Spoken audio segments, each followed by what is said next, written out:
I spoke with 19-year-old Sydney University student and music enthusiast Thomas Redmond about lockout laws and live music in Sydney.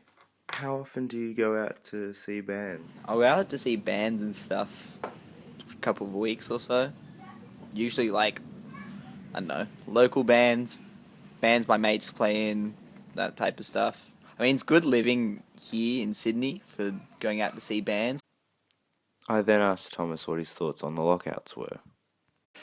Lockouts, I mean, I guess it is a solution to an issue. In saying that, I'm not a supporter of the lockout laws myself, and I don't know anyone my age who is. So have lockouts at all affected how you find music?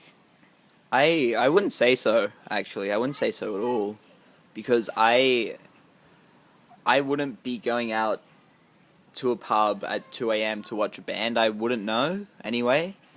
I find most of my music, I find basically all of my music, any new bands or albums I listen to, and all of my mates do as well, actually, online, with music apps, and discover new music apps and all that type of stuff, So things like Spotify and stuff like that? Yeah, stuff like Spotify, basically.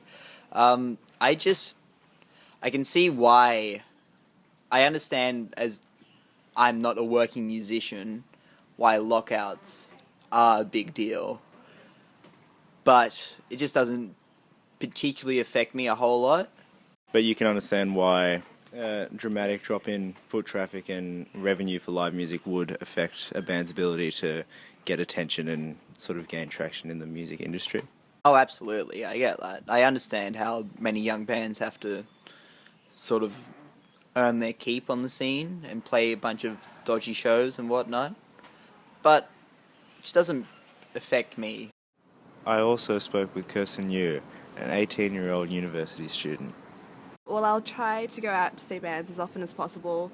There's usually something on every week, and especially now turning 18, that opens a lot of opportunity to go to clubs and small pubs to see artists, especially Australian artists. How do you feel about lockout laws? I hate the lockout laws. They have ruined Sydney's nightlife. As I remember being on Oxford Street at about 1:40 or something, and there was no one to be seen. It was literally dead, and there were only taxis just driving around waiting to pick up people, but there was no one there to pick up. And have the lockouts affected how you find music? I guess yes, in a way, because usually supporting acts for bands and stuff, that would be a way to find new music.